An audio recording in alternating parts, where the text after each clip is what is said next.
Soy así. Bueno, os presento a Toti Martínez de Lecea. Yo personalmente le tengo muchísimo cariño porque nos conocemos de hace ya años. Yo te voy a contar una anécdota cuando la editorial Maeva me llamó, bueno, que iba a publicar mi primera novela. Yo supe que Toti era la única española, autora española en ese tiempo que tú publicabas en Maeva. No había otra. Ahora ni eso. Ahora son dos extranjeras. Pero bueno, en aquel entonces solo estaba Toti y estaba casualmente firmando en la Feria del Libro de Pamplona y digo, pues me acerco y ella está, yo hice cola, está allí firmando y digo, Toti, mira, soy el nuevo fichaje de Maeva, no sé qué, y dice, vente para aquí.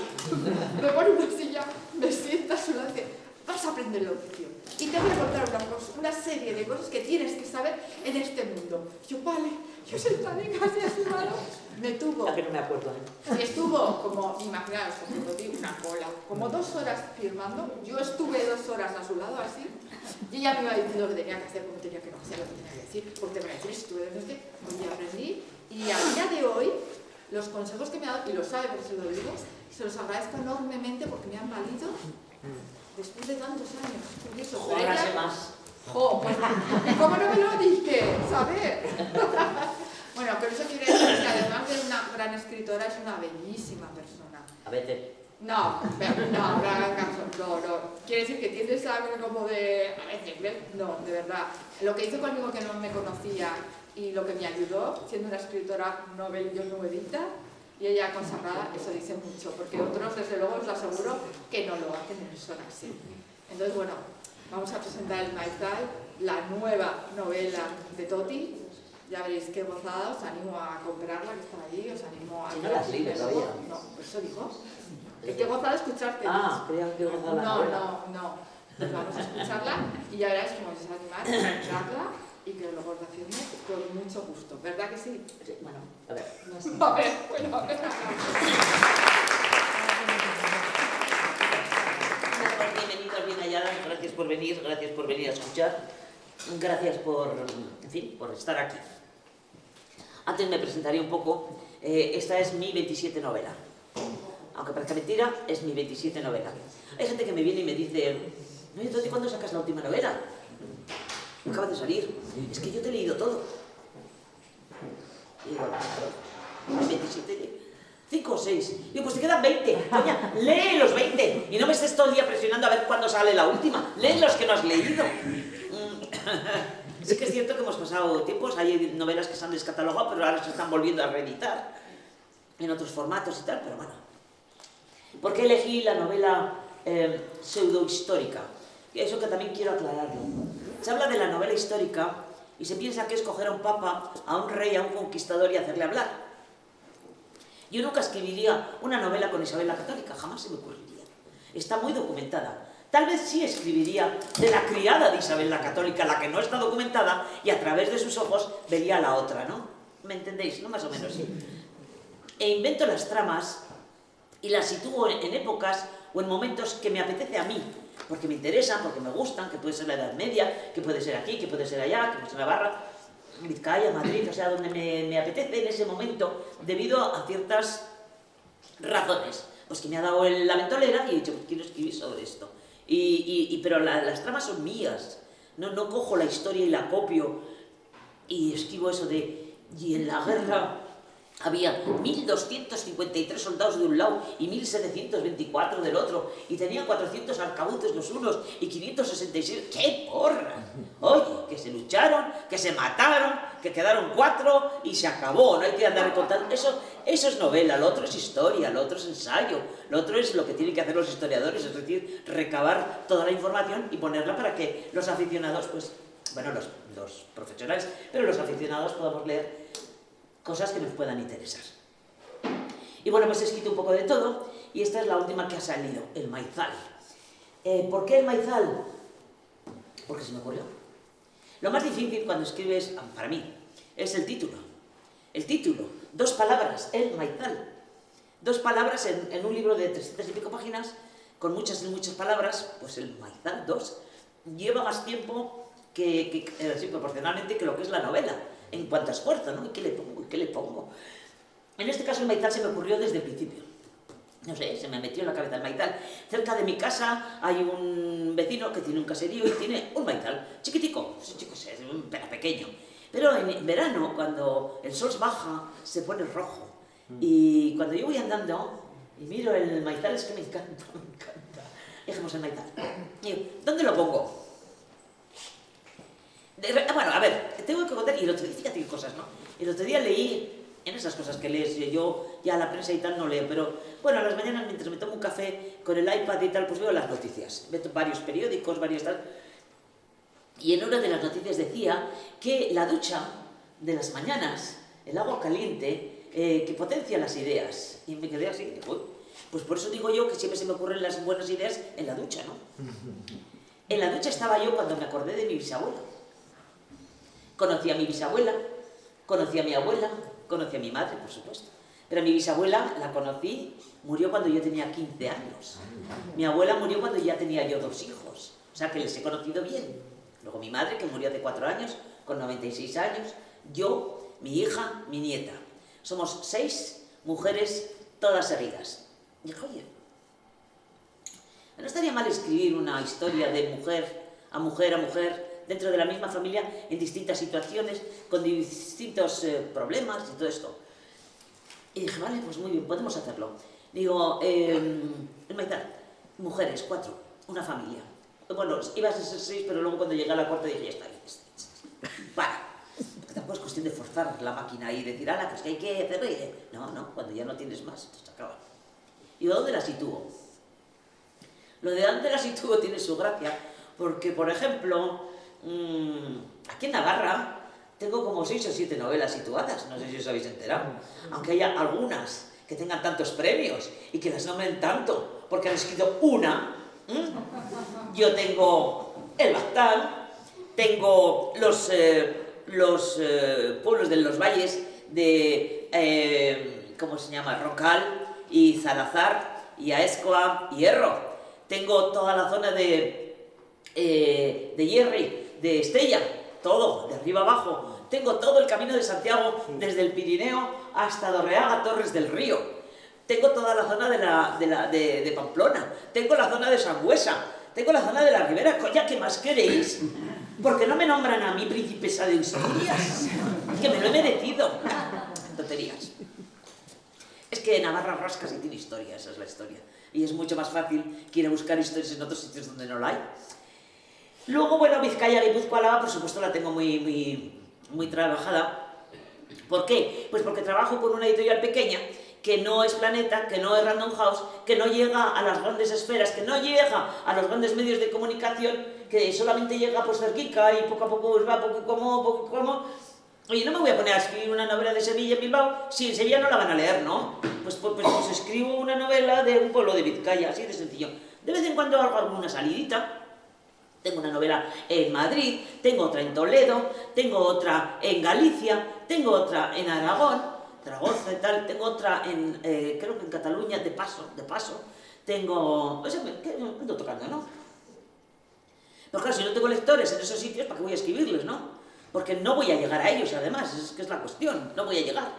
Si no tengo los medios de comunicación que tienen otros, pues yo no llego, ¿vale? Pues me quedo en casa. Esta, sin embargo, le di 2 vueltas y dije, vamos a salir de aquí que tenemos ya la boina así cruzada, ¿no? Con raya aquí. ¿Y dónde la pongo? ¿Dónde la pongo? Pito, pito, gorgorita, pito, pito, gorgorita. Digo, pues Andalucía. Digo, ¿pero qué sé yo de Andalucía? No sé nada. Andalucía... A ver, que sí, conozco Andalucía, pero no conozco a los andaluces. No sé lo que comen, cómo hablan, cómo sienten. Es que no lo sé. He ido a Sevilla, he ido a Málaga, he ido a dar una charla a Córdoba, en fin, lo conozco, Jaén, pero no sé, no conozco la vida diaria de los andaluces. Se me acercan más los castellanos, claro. Y claro, pues, ¿qué es lo que no he tocado? Y de repente tuve una epifanía y dije, Huesca. Huesca, digo, Huesca. Y eso, por 2 razones. Mi marido de segundo apellido es Huisán. Huisán es un pequeño pueblo cerca de Ordesa. Buisan. Dije, pues Buisan, ya que está el apellido, nunca hemos ido por allá, ¿ves? Pero bueno, está internet, que ahora ya puedes viajar y hacer pasos virtuales por los pueblos, cosa que hasta hace no mucho no se podía. Va, pues vamos a hacer que el recorrido pase por Buisan y tal. Y por otra razón, he siempre presumido de tener un tatarabuelo navarro. Somos alaveses, por parte de padre, parte de madre.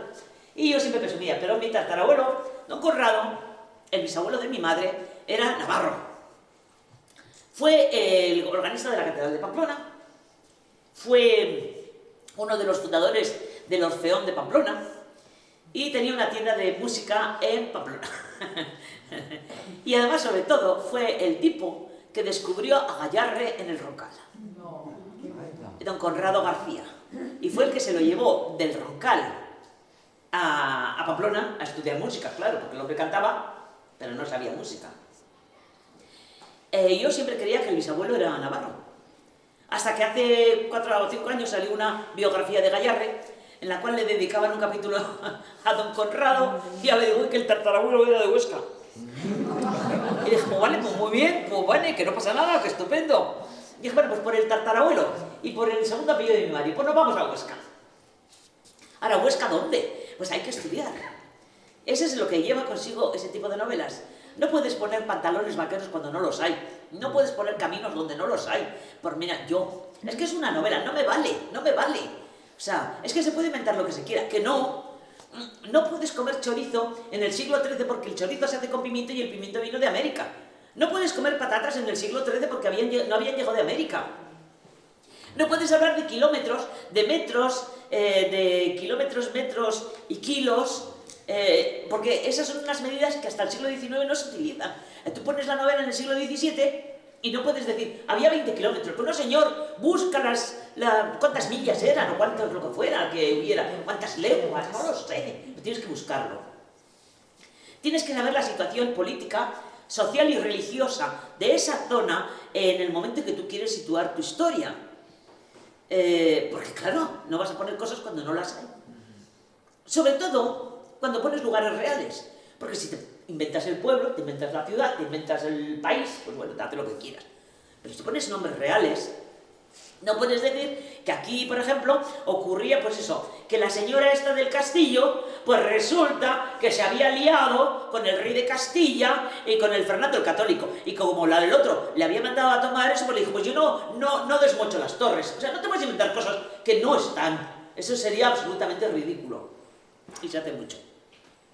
Bueno, pues ayudando con lo de Huesca, dije, bueno, pues ya tengo Huesca, Bueno, ¿y ahora de qué va? Pues de estas 4 mujeres. Y entonces pensé, bueno, vamos a empezar por la bisabuela. Pero no somos nosotras, no es mi bisabuela, ni mi abuela, ni mi madre, ni yo. Son 4 mujeres que empiezan pues a la edad que mi bisabuela nació, en Huesca. Y lo bonito de la novela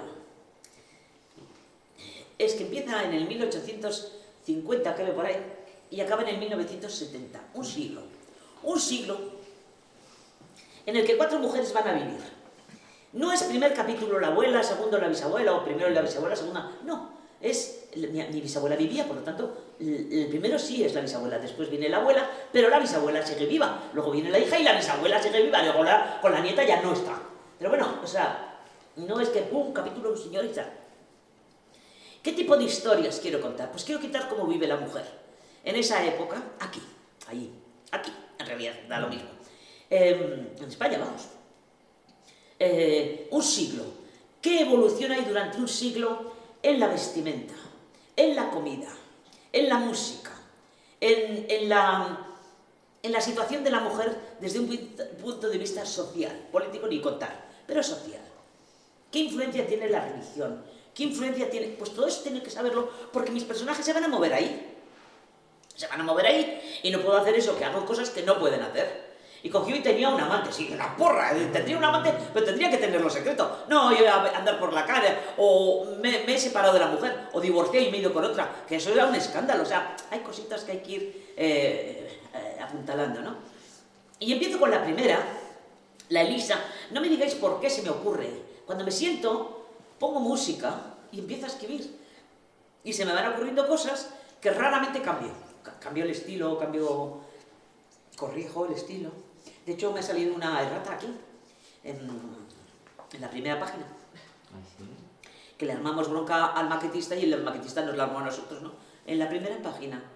En la primera página, Aurora, la hija de Elisa, nace en 1971. Sí, yo lo leí también. Y Manuela, que es la hija de Aurora, nace en 1914. En fin, no puede ser, es 1871. Le armamos bronca al maquetista, pero vamos a ver. Y el maquetista nos armó la bronca a nosotros. ¿Y dónde estabais vosotros que teníais que corregir? Digo, es que, bueno, está bien, venga, adelante. Y empieza la historia de una mujer que pierde a su padre, a su madre, y es la heredera de El Maizal, que es una finca con su jardín, que está como a 20 kilómetros de Huesca. Y es El Maizal. Pero resulta que el padre, que nunca le ha querido a su madre y que se casó con ella por dinero, pues no está por la labor de que toda esa finca pase, porque también hay una azucarera, pase a manos de la hija. Y él nada, porque él ha abandonado a la madre al no tener un hijo y el suegro lo ha quitado por completo del testamento. ¿Qué hace?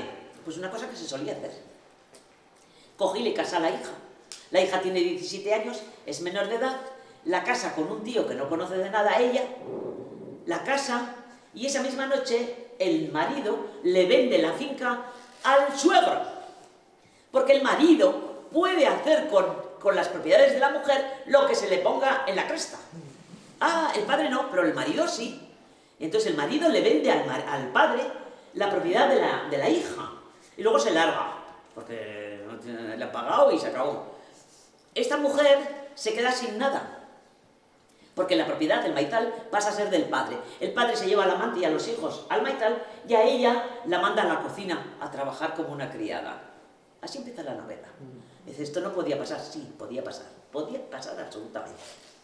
A la chavala la violan y en la cocinera, que empieza a tener artritis y que sabe que cuando tenga más artritis el jefe, el dueño, el amo, le va a echar, se da cuenta de que la chavala está embarazada y que a la chavala también la va a echar su padre, en cuanto sepa que está embarazada.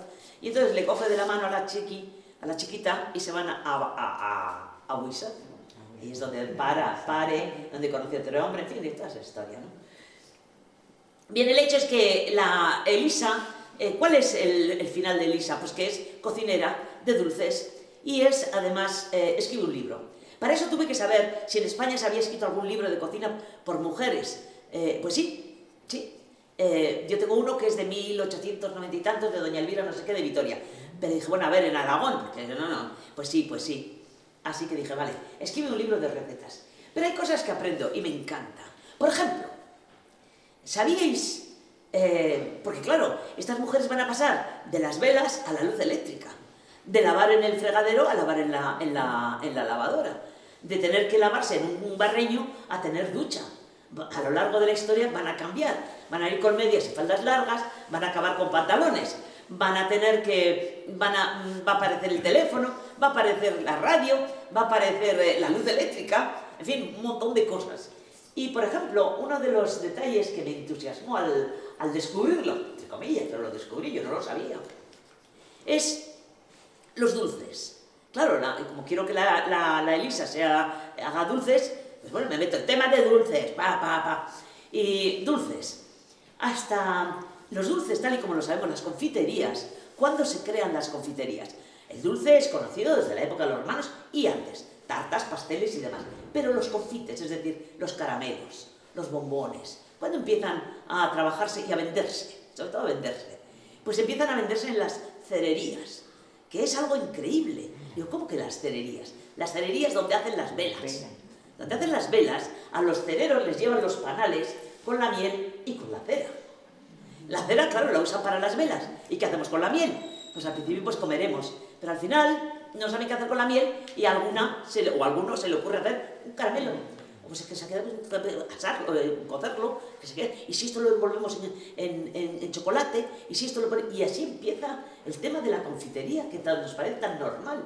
Y durante mucho tiempo, encima de los mostradores de velas, había pues unos cestillos con caramelos. Y luego la cosa va agrandándose, porque la imaginación del personal pues es muy rica, ¿no? Y llega un momento en que hay un mostrador partido en dos. Aquí las velas y ahí los dulces. Y luego ya por temas de herencias, pues la confitería acaba separándose de la cerería. Pero que no sabíais. No. Pues yo tampoco. Y me quedé y digo, wow, qué bonito. Es que qué bonito y además qué razonable es, ¿no? Bien, pues esta acaba haciendo pasteles, ¿no? Y acaba escribiendo un libro. Esa es la historia de ella. La hija, sin embargo, quiere ser maestra. ¿Se podía estudiar magisterio? Sí, sí. Pero tú estudiabas como mujer hasta los 13 años. Y luego de 13 a 16 podías hacer magisterio. Magisterio elemental. Lo cual suponía algo de números, algo de letras, ¿cómo se llama esto? El catecismo entero y las labores del hogar. En cambio, los chicos podían hacer magisterio, ¿cómo se llama? El secundario de magisterio, o sea, primaria, secundaria. Y los maestros de los chicos, eso sí, estaban mucho más preparados, tenían más años de estudios y estudiaban pues geografía, historia, literatura y todo lo demás. Las mujeres que eran maestras, ya os digo, acababan a los 13 años, a los 16 eran maestras, y eran maestras, vamos, de kindergarten, o sea, de estos de críos, y eso es todo lo que podían hacer, no podían subir. Pues eso aparece por ahí. Y entonces eso me lleva a pensar, ¿se podía estudiar en España, por ejemplo? Porque yo no voy a hablar de Francia ni de Inglaterra, estoy en el país en donde estás, ¿no? Se podía estudiar, o sea, se podía hacer una carrera, pues las mujeres. Pues sí, no estaba prohibido del todo, pero solamente las ricas podían ir a la universidad y pagar los costes. Además, tenían que ir acompañadas de un criado o de alguien de la familia que llegaban a la universidad y esperaban en una sala hasta que la sala estaba llena con los estudiantes y el profesor hacía una señal y entonces entraba la alumna que se ponía aparte. Podía hacer los cursos, podía hacer los exámenes y aprobar y tener título, sobre todo de farmacéutica, médica o abogada, y ponerlo en un cuadro y colgarlo en la pared, porque no podía ejercer. En toda España en el siglo XIX solo se conocen dos médicas, que se ocupan, claro, de las mujeres y de los niños, nada más. Abogadas ni por... Farmacéuticas, sí, algo más. Sí, porque la farmacia se heredaba del padre y no se quita, de la familia, y era la familia y tal. La tercera quiere ser cantante, música. Bien, ¿qué tipo de música se escuchaba en España en esa época?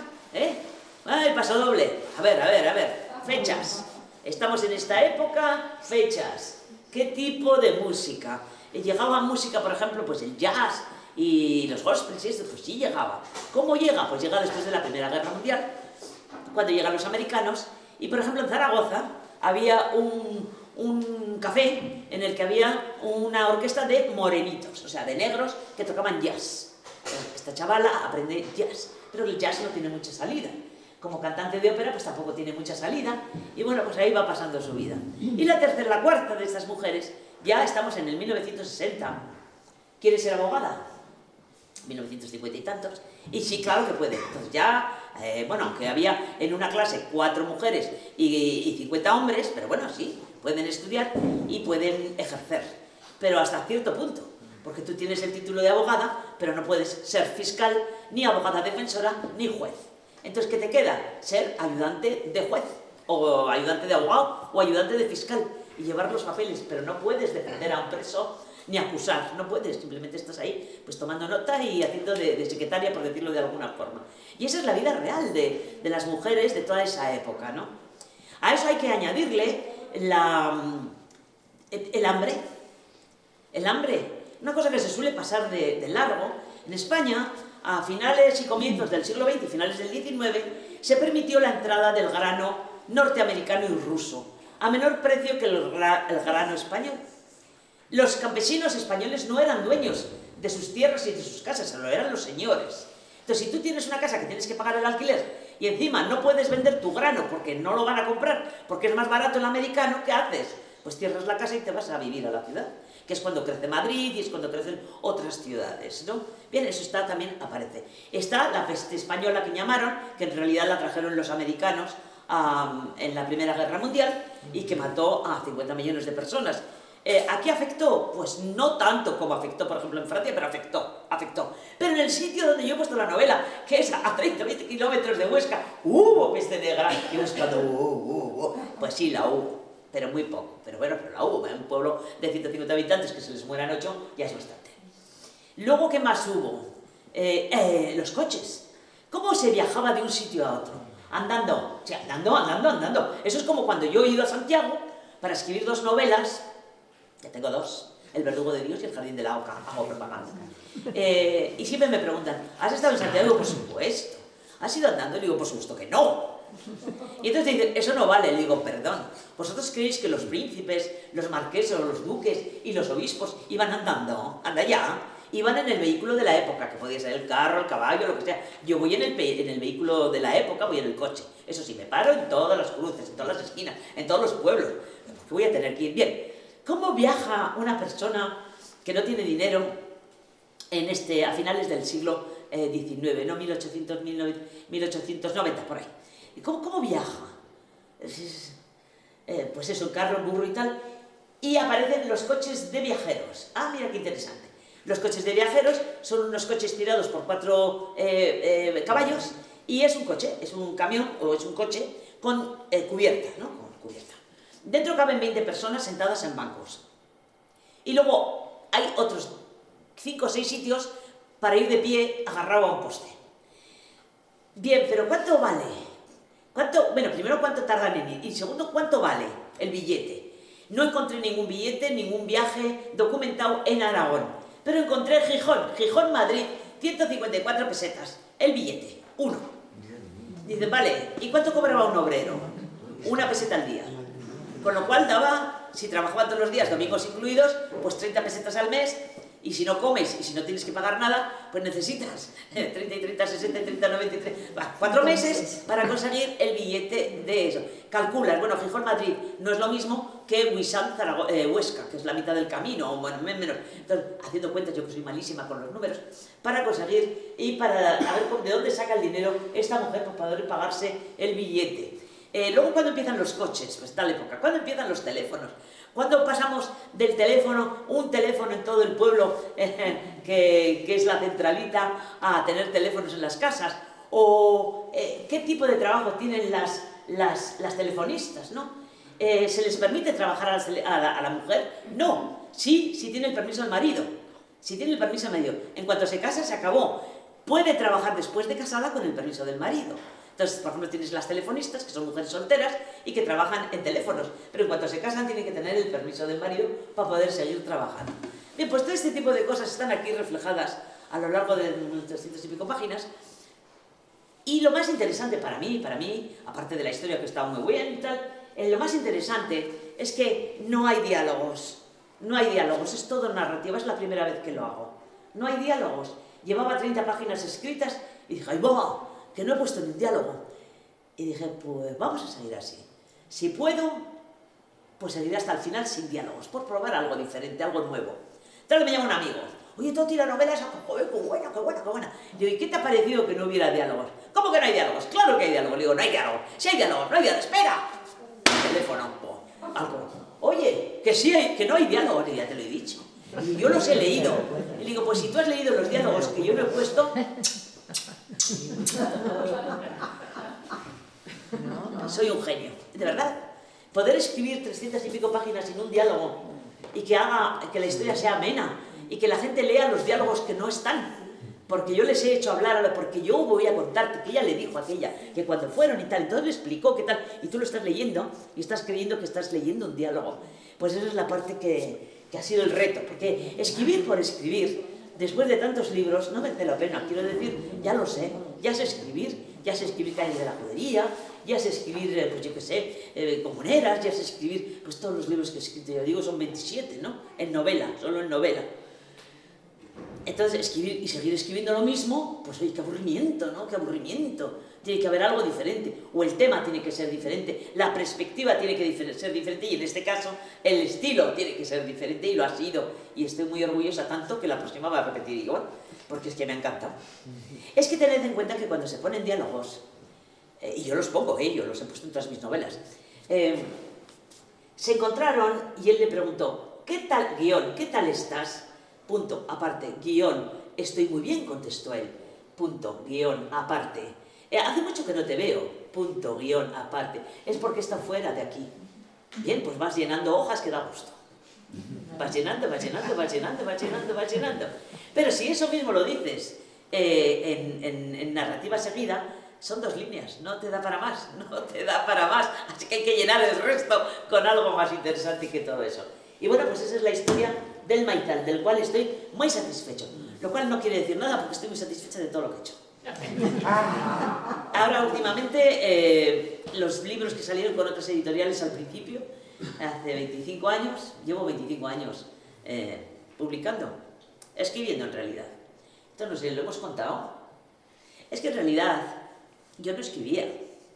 Estuve, sí, trabajando en la televisión vasca, haciendo guiones para niños y programas para niños. En realidad mi profesión era traductora, técnica, de inglés, francés y alemán. Cuando hice una apuesta con un amigo y dije aquello tan osado de un día escribiré una novela. Y el otro me contestó, tú, vamos, ni jarta de grifo vas a escribir una novela. Digo, ¿por qué no? Porque para escribir una novela hay que ser concentrada, hay que ser, ya sabes, horas de pensamiento, de no sé qué. Y tú es que no paras, tía, no puedes escribir una novela. Digo, ¿qué apostamos? ¿Una comida? Bien. A los 4 meses le llamé, fulano, Julen, que pagues la comida. ¿Qué comida? La que apostamos a que no era capaz de escribir una novela. La has escrito, le digo, la he escrito, la he empezado y la he acabado. Porque empezar es muy fácil. Era un día lluvioso. A través de las ventanas se oía caer las gotas. Y luego, ¿cómo sigue? ¿Y cómo sigues luego? Así, página tras página tras página. Y además, no ir hacia abajo, ir hacia arriba. Entonces, y me pareció genial. Dije, pues me gano la comida. Y cogí esa novela, La abadesa, y la metí en un cajón. La metí en un cajón. ¿Por qué? Pues por si alguno tenéis intención de ser escritores noveles. No noveles, noveles. Ese primer libro, guardarlo. Meterlo en un cajón y empezad con el segundo. Cuando hayáis acabado el segundo, e incluso el tercero, sacáis ese primero y os daréis cuenta que en esos otros 2 libros habéis aprendido a escribir. Y que hay muchas frases y muchas formas que no los pondríais ahora, así que no tengáis prisa. Bueno, pues hice ese y me empezaba, y dije, uy, qué divertido, no hago ganchillo, oye, no voy a jugar con las amigas, o sea, no voy a hablar, no salgo. Entonces digo, pues, ¿qué me hago? Pues me hago otra. Y me hice La calle de la judería, que quedó muy bien. Aunque luego la he corregido hace poco y, joder, puntos que sobraban, comas que faltaban, palabras repetidas, nombres repetidos, ¿no? Qué fácil.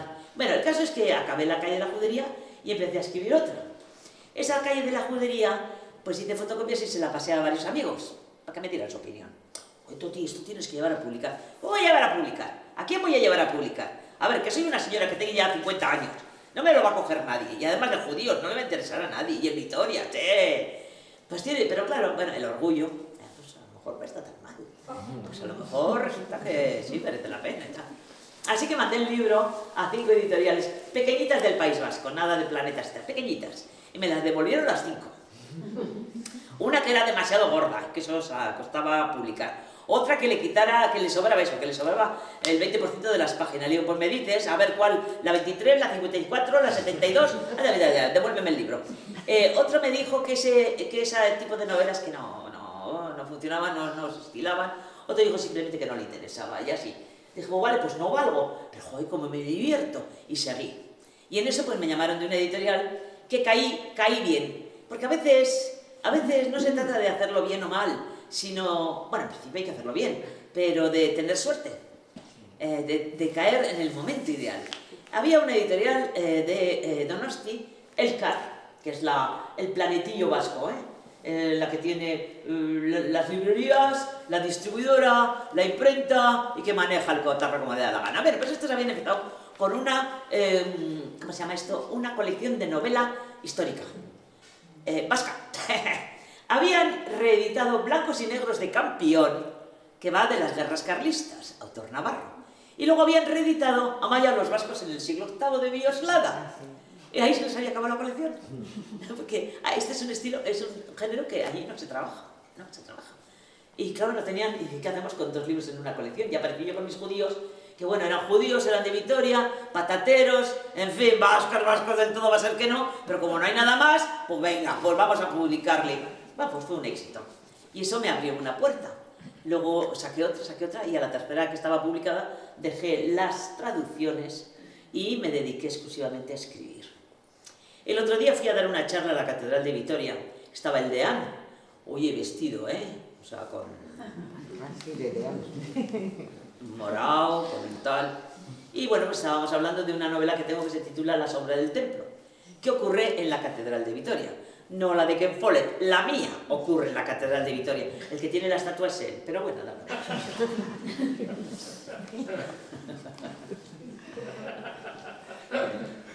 Bien, pues el deán me invitó a dar una charla a un grupo de lectores de Treviana, eso que es un pueblo de La Rioja, pues que habían leído el libro y les iba a enseñar las obras de la catedral y de paso pues a hablar conmigo sobre la novela.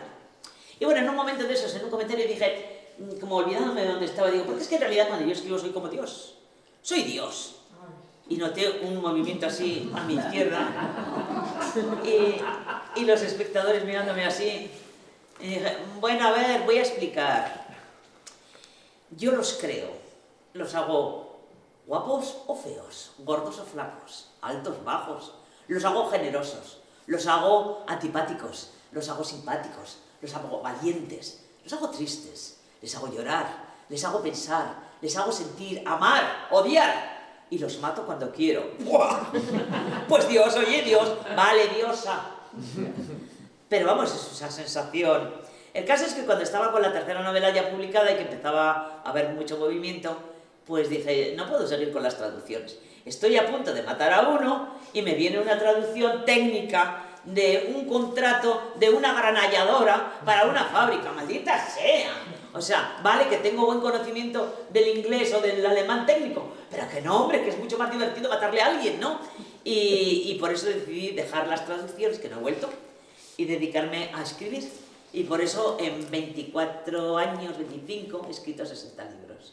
Aparte de las novelas, tengo infantiles, tengo juveniles, tengo 2 ensayos, tengo de humor, en fin, algo mucho. Y ya como que me empiezo a cansar. No, sí. Ya dice, ¿qué más voy a escribir? Aquí ya dice que no. En este momento la verdad es que estoy, más que nada, pensando que si me pongo a escribir tengo que estar otros 5, 6, 7 meses, 6 horas al día, dale que te dale a la tecla. Pues no lo sé, ya veremos.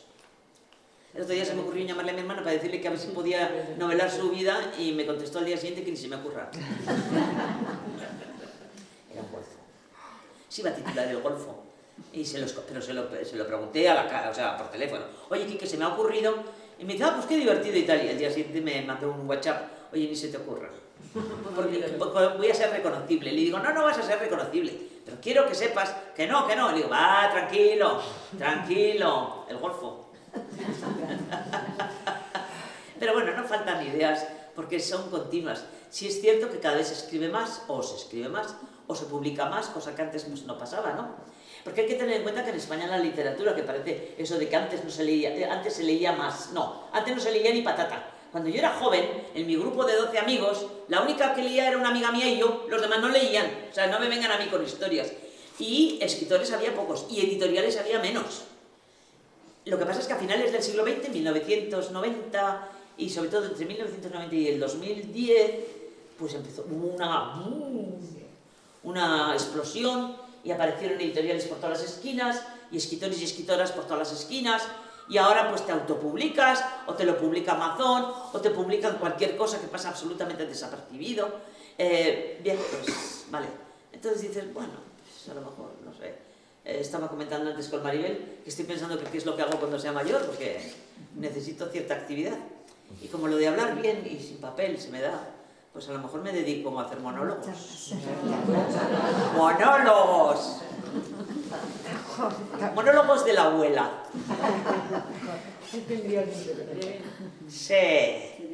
Sí, como por ejemplo eso de que resulta que los mayores de 60 años, 65 años, no estamos desaparecidos completamente. No estamos en la publicidad, no estamos en la prensa, no estamos en la televisión, es que no estamos.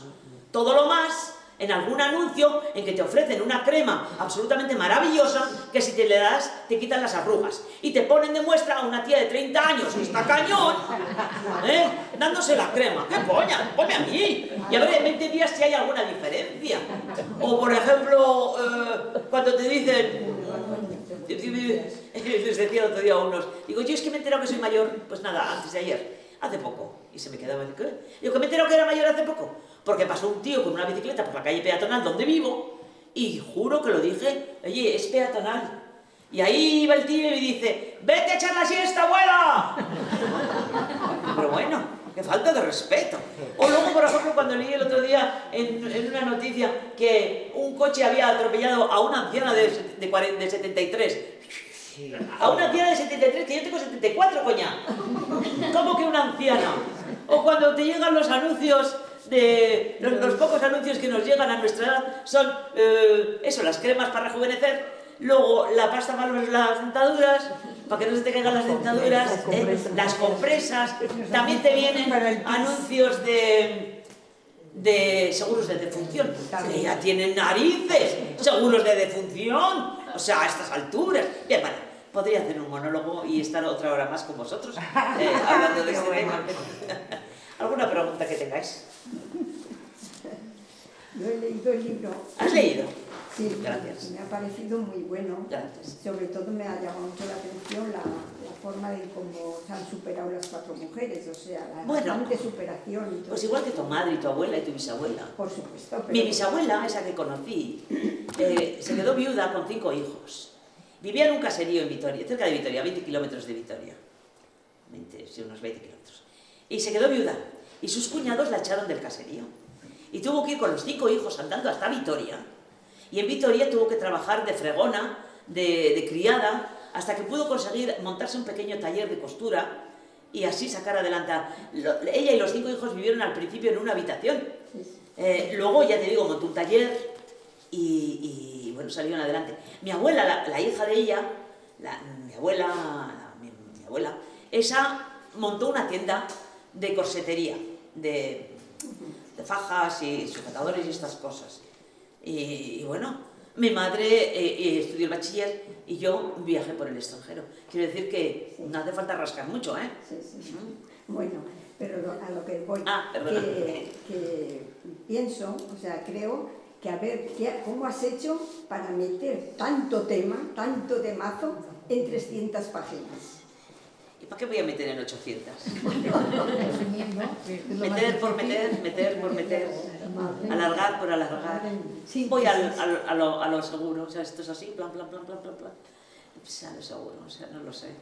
Lo pide la escritura. No es una cosa que calculo, ni que pienso, ni que... No, empiezo. ¿Cuándo acabo? Pues acabo. Ya te digo que tenían que haber sido 6, que ya me ha dicho mi hija, jo. Y a mí, o sea, a la sexta y a la quinta y a la sexta nos has dejado fuera. Vosotros ya estáis en época moderna, no vale.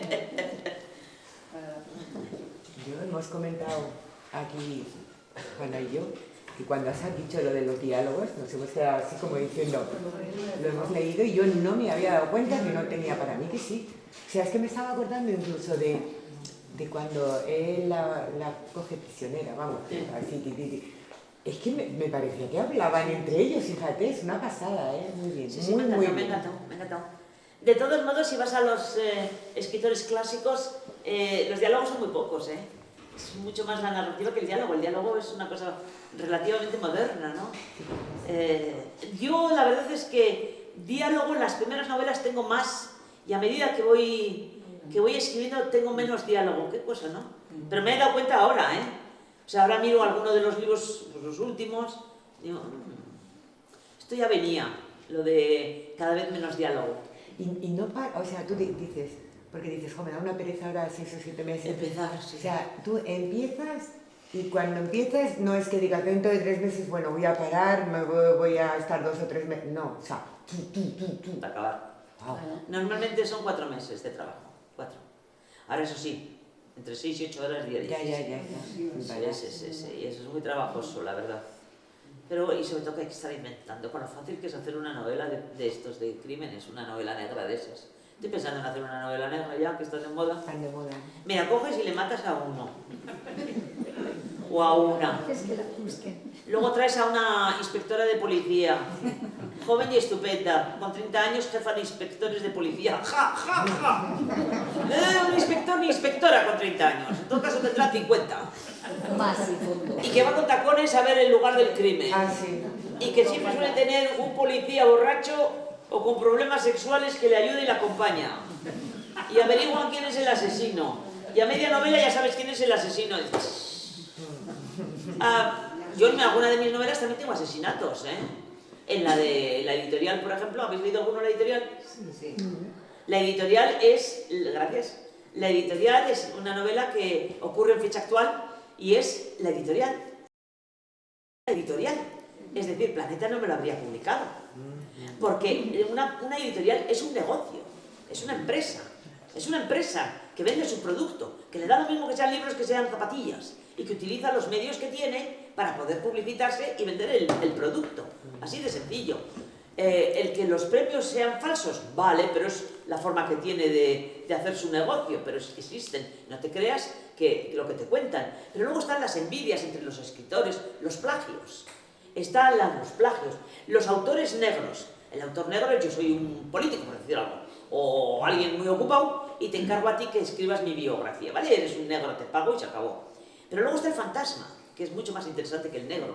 El fantasma es cuando un libro, un original, le llega a una editorial y está tan mal escrito, pero la historia puede ser interesante, el tema puede ser interesante, y entonces la editorial se lo da a un escritor fantasma de verdad, que lo reescribe de arriba abajo, quita, pone, pone y quita, pero luego sale con el nombre del que lo ha hecho. Ese es el escritor fantasma que me encanta, la idea, ¿no? El escritor negro, las envidias entre escritores que están así. Vamos, que yo y Maribel también sabemos que existe. O sea, que no es tan guay cuando se ponen a firmar. Ay, queda muy chulo y queda muy bonito ahí. Pero como todo mundo tiene sus mundos. Hey, bueno, pues eso en la editorial, pues por ejemplo, eso que venía. Que tenías un asesinato. Sí, ahí hay unos asesinatos. Y lo bueno del tema es que a ver si averiguáis quién es el asesino, o la asesina, ¿no? ¿Quién ha sido el...? Porque claro, saber la mediana novela, pues... Tengo otra novela que es muy divertida. De hecho, es mi única novela divertida. Bueno, tengo dos. Una que ocurre en las cruzadas, en tiempos de Teobaldo, de dos que se quedan ahí perdidos, que han ido a una cruzada y se han quedado perdidos. Y entonces, para volver a sacar el dinero, para poder pagarse el pasaje del barco, para volver aquí, y son navarros, pues se fueron con Teobaldo, pues tienen que ganarse el dinero, pero no saben hacer nada. Son unos inútiles, están en una tierra que no conocen, no saben las lenguas, no saben nada, no saben trabajar, y entonces les capta el cártel de la reliquia, que después del cártel de los seres humanos, del tráfico de seres humanos, en el siglo XIII lo que funcionaba era la reliquia. ¡Guau! Mi hermano incluso bronca en una charla aquí, también en Navarra, ¿cómo se llama el pueblo de los Torres? Porque resulta que dije que, bueno, pues que había hablado de reliquias, pero claro, no me he metido con las reliquias santas, sagradísimas, por ejemplo, los pedazos de la cruz, aunque puedes hacer un bosque con todos los que hay, o las espinas de la corona, porque puedes hacer una cestería. No, con esos no me he metido tampoco con la túnica de la Virgen María, con la cual puedes forrar Notre Dame 3 veces. No, digo de los pedazos que hay. Me he inventado las reliquias, pero bueno, no me las he inventado del todo. Porque vosotros vais a Oviedo hoy, y en Oviedo está el Arca de las Reliquias. Era tan famosa esa Arca de las Reliquias que los peregrinos que iban por Burgos se trasladaban a Oviedo para venerar el Arca de las Reliquias, porque los reyes sucesivos pues habían ido cogiendo reliquias interesantes. Yo cada vez que voy a Oviedo voy a ver el Arca, es que me encanta. La primera vez estaban así, se podían tocar. La segunda vez que fui, ya un par de años antes, después había un cristal. Ahora hay un cristal así de gordo. Entonces, el teléfono. Y la última vez que estuve hace 2 años, a las 11 de la mañana no había nadie, estaba yo sola, pues cogí el teléfono. A ver, cuéntamelo otra vez, es que me encanta ver. Y entonces tienen el arca abierta, o cerrada abierta, y luego tienen 2 baldas con algunos ejemplos de lo que hay dentro del arca. Y va y dice, y en la balda de la derecha pueden ustedes ver la suela de la sandalia del pie derecho de San Pedro. Y entonces me solté una carcajada que me vino el bedel. Señora, ¿le pasa algo? No, es que he tenido un pronto. He tenido un pronto, lo sé. Bien, pues me meto con esas reliquias, ¿no? Por ejemplo, pues el taparrabos de San Juan Bautista, por ejemplo, o el bastón de Moisés, o el anillo de no sé quién, San Juan Bautista, que, a ver, yo lo iba contando a la gente que me escuchaba, le digo, pues es que vamos a ver, en la Edad Media, en Europa, se veneraban 62 dedos de San Juan Bautista. 62, es el índice. En todos los diseños, dibujos y demás, desde hace mucho, cuentan la historia de San Juan Bautista. Y cuando bautiza a Jesús, el cielo se abre y se escucha la voz de Dios. He aquí mi hijo bien amado en quien tengo puesta toda la complacencia. Y San Juan Bautista está así. En todos los cuadros, en las figuras, en las imágenes, aparece San Juan Bautista así. Bueno, pues ese dedo, 62. En Europa había 62 dedos y cabezas 9. En este momento, en el mundo, hay 3 cabezas de San Juan Bautista certificadas. Una está en la mezquita de Damasco, que la he visto yo. No la he visto porque hay un templete dentro de la mezquita y no se puede ver. Pero bueno, veneran que ahí está la cabeza de San Juan Bautista, que cuando se pusieron a hacer la obra de la mezquita, ahí en el siglo XII o XI, pues encontraron la cabeza de San Juan Bautista. Bien, pues ahí tenemos una cabeza. Pero es que en la Catedral de Poitiers, en Francia, hay otra. Y en la iglesia de San Salvador de Roma hay otra.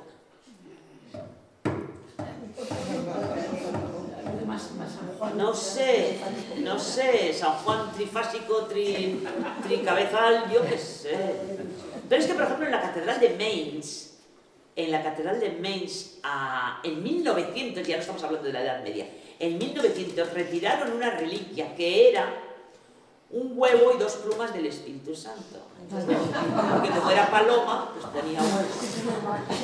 Y Felipe II, en el Escorial, que tenía también una buena colección de reliquias, tenía, por ejemplo, una pluma de San Gabriel.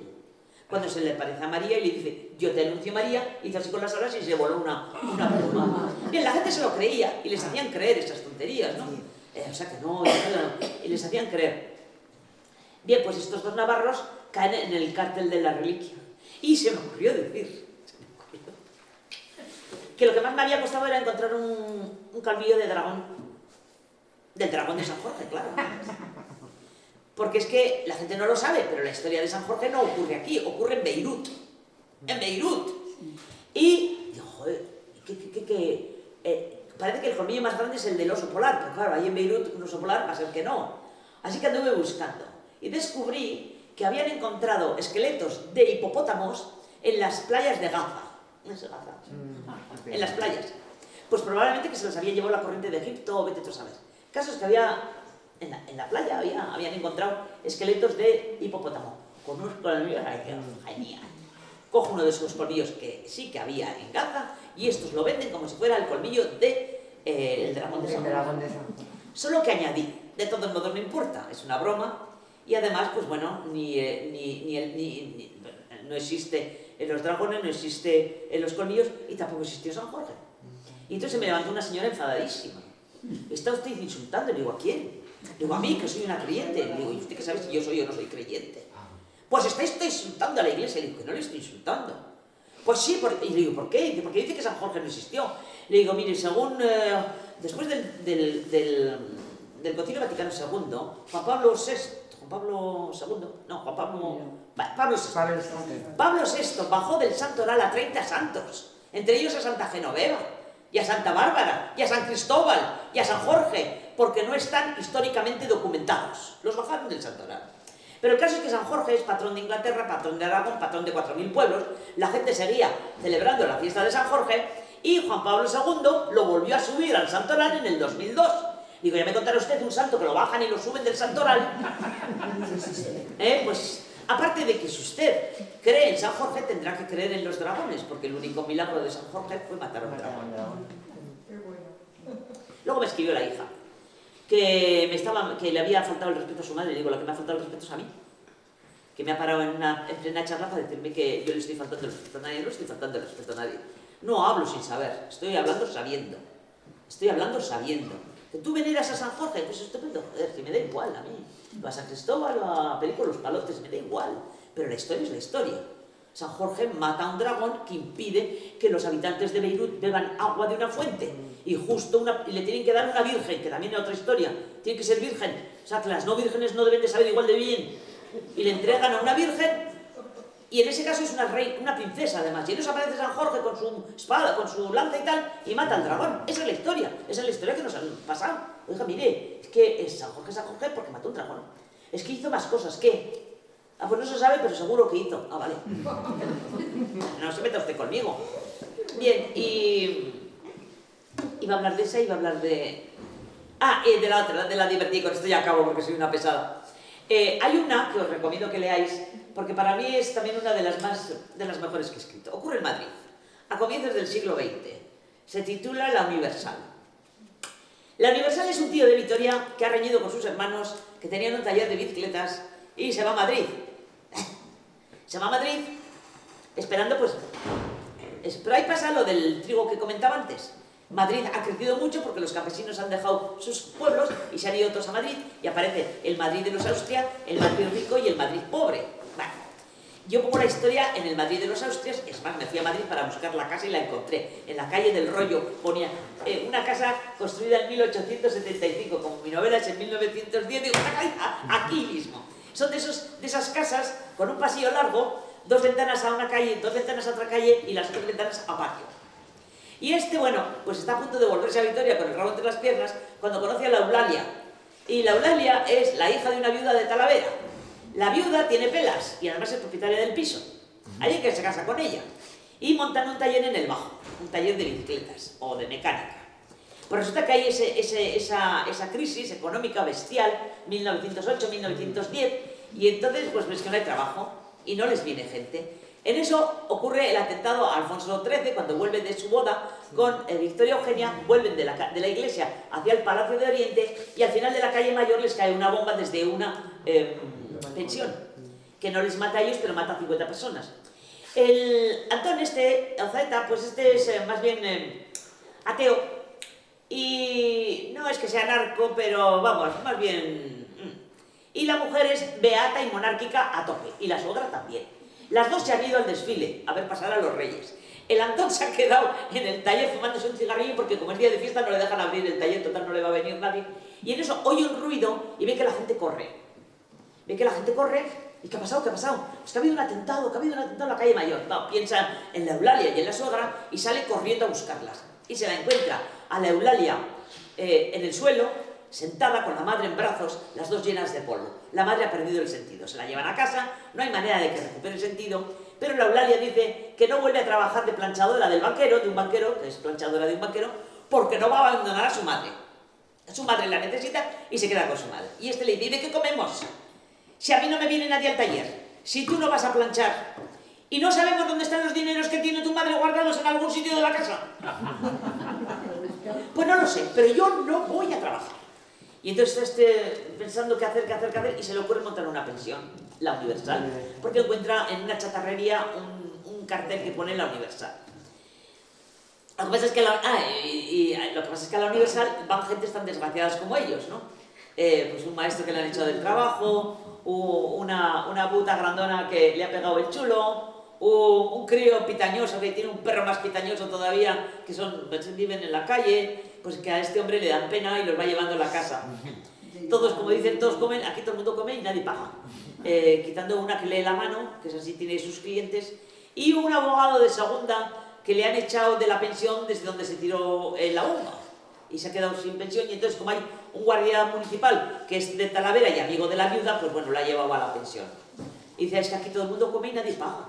Y dice, pues los echamos, dice la Eulalia. Y dice, ¿pero cómo los vamos a echar? ¿A dónde los vamos a echar? Que se nos van a morir. No, hay que hacer otra cosa. Y dice, vamos a montar un circo. Y dice, ¿cómo que? A ver, que me vas a matar a mis gustos. Y dice, y ahí fíjate qué cosas a veces, cuando escribo una frase, un párrafo, un momento, dice, es por esto que he escrito la novela, ¿no? Le dice, ¿y qué sabemos nosotros de circos? ¿Qué sabemos nosotros de circos? Y dice lo mismo que los del Prince. ¡No digas tonterías! ¡No digas tonterías! Los del Prince son profesionales. Y dice, pero no lo eran cuando empezaron. No lo eran cuando empezaron. Aprendieron. A ver tú, chaval, primero te lavas, luego lavas al perro. Le quitas las pulgas y le enseñas a pasar por un aro. A ver tú, la punta, que es fortachona. De mujer forzuda. ¿De qué? De mujer forzuda. Vete ensayando a levantarle al otro, que está con un anarquista, lo vas levantando para que se vea que eres forzuda. Al profesor, ¿usted qué sabe hacer? Y digo, pues pues... malabares, pues a practicar. Una que han encontrado que se moría de hambre, que no sabe hacer nada y que no dice nada, pero el pitañoso le dice, esa canta. ¿Cómo que canta? Sí, porque le he oído el otro día mientras colgaba la ropa.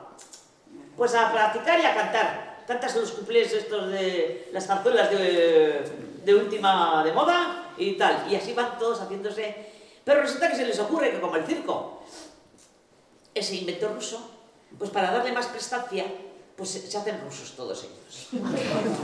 Y el uno se llama Tchaikovsky, el otro se llama Pietro, el otro se llama Pietrov, el otro se llama Ilovich. Y además hablan en ruso. Tchaikovsky, por favor, pásame la botella de agua. ¡Como quieras, camarada! Pero en ese momento en España había una psicosis, porque era ahí ha sido la revolución rusa, ¿no? Entonces hay una psicosis de que van a venir los bolcheviques, y entonces hay unos tíos que quieren ser espías y que les contrate el Ministerio del Interior, pero tienen que hacer méritos. Y entonces les oyen a los rusos y se empeñan en que son rusos y viven en el piso de abajo. Y entonces, claro, les oyen hablar y dicen, estos son rusos. Es una chuchada. Pero bueno, hay un muerto también en el camino. Y bueno, no os voy a contar más, porque os cuento toda la novela. Y a ver si averiguáis quién ha matado al muerto. ¿Quién ha matado al muerto? Sí, pues es muy divertido. Esa novela me reí. Y cuando la corregí para la nueva edición, es que me seguís riendo.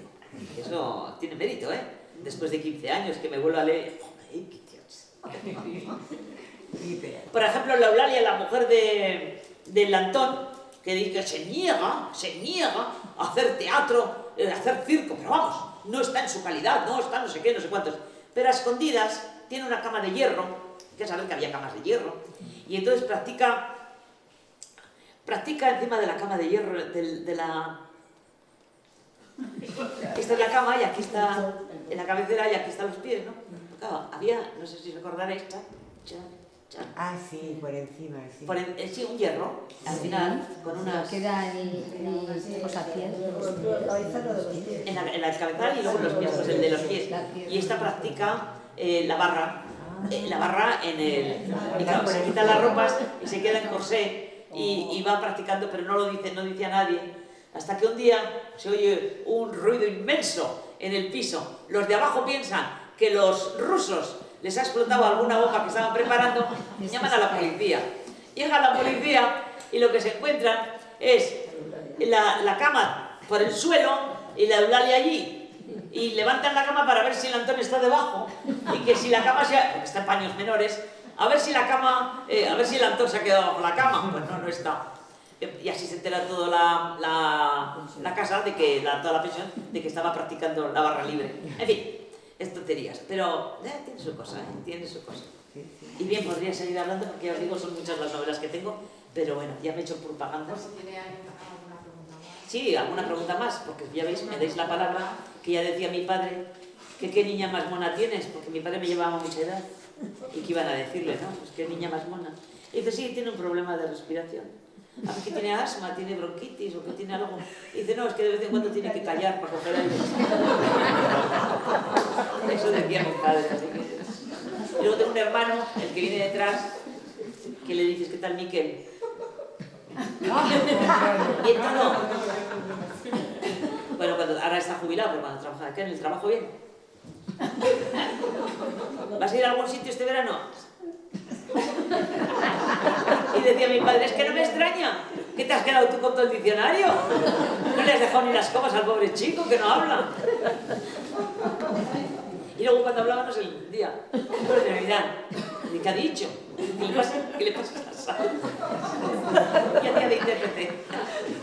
Vale, venga, ¿alguna pregunta más queréis hacerme? No, ya os he cansado bastante. No, eres muy divertida. Eres muy divertida, que tienes muchas anécdotas. Sí, como no lo he visto. Eso estoy pensando yo cuando sea mayor, soy bueno. Bueno, pues entonces vamos a dar un fuerte aplauso.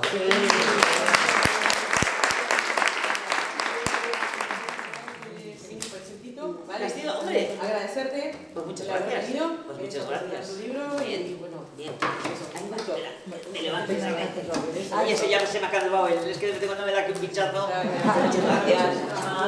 Vale, gracias.